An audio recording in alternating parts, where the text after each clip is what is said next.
చెల్లె తప్పు అనుకోవద్దు, నేను వాడినంత సేపు మీరు ఎగరకురా, ఓకేనా?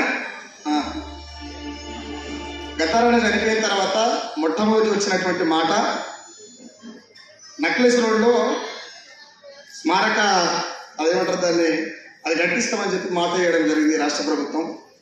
రాష్ట్ర ప్రభుత్వం అప్పులలో ఉన్నది కాబట్టి, రాష్ట్ర ప్రభుత్వం దగ్గర బడ్జెట్ లేదు కాబట్టి, బాలసుబ్రహ్మణ్యాన్ని పెట్టేందుకు బడ్జెట్ ఎక్కడి నుంచి అయినా వస్తుంది కాబట్టి గతారన్న ఆగిపోవచ్చు బహుశా. నేనేమంటున్నానంటే గతారన్న అభిమానులుగా ప్రపంచంలో గతారన్న అభిమానులు ఎక్కడెక్కడైతే ఉన్నారో రాష్ట్ర ప్రభుత్వం దగ్గర బడ్జెట్ లేదు కాబట్టి ఆ నక్లెస్ రోడ్ దగ్గర స్మృతివనం ఏర్పాటు చేసేందుకు ఈ కళాకారుల తరపు నుంచి ఇంటికి ₹1 కూడా వసూలు చేసి జోలి పట్టి మరీ అడికొచ్చి చేసే ప్రయత్నం చేస్తాం. నేను ప్రభుత్వానికి తెలియజేస్తాను, ప్రభుత్వం దగ్గర డబ్బులు లేకపోతే మేము జోలి పట్టుకొచ్చి అడికొచ్చిస్తాం, అది తొందరనే కట్టాలని చెప్పి మనస్ఫూర్తిగా తెలియజేస్తా ఉన్నా.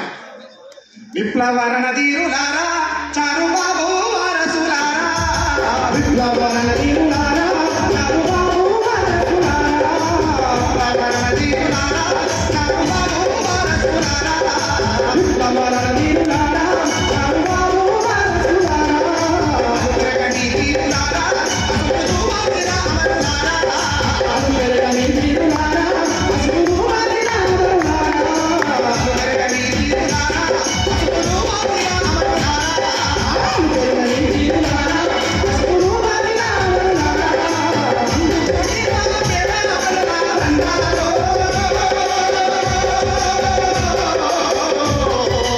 ఆరిపోయి మామూలెత్తుడి రోహాలో, విప్లవరణ ధీరులారా, చారుబాబు వారసులారా, విప్లవరణ ధీరులారా, చారుబాబు వారసులారా, ఆయునిసి ఆయుధాన్ని ఎత్తుకొచ్చిండు, ఆయునిసి ఆయుధాన్ని ఎత్తుకొచ్చిండు, ఆయునిసి ఆయుధాన్ని ఎత్తుకొచ్చిండు, ఆయునిసి ఆయుధాన్ని ఎత్తుకొచ్చిండు, ఆదివాసుల పల్లెలల్లో బిడ్డలు బిడ్డలిండు, ఆదివాసుల పల్లెలల్లో బిడ్డలు బిడ్డలిండు, ఆదివాసుల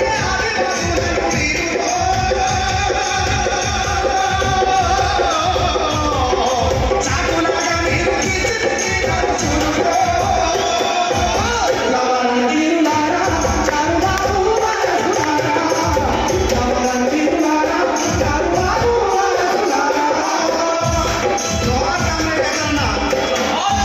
ఒక చిన్న మాట, ఒకటే ఒక మాట, ఒకవేళ గతారన్న బతికుంటే సుక్కారామ నడిసే లాంటి వాళ్ళకు సావు వెంట పడకపోవు, ఎందుకంటే పాటలు ఆయన మాకు రాయవలసిన అవసరం రాకపోవు.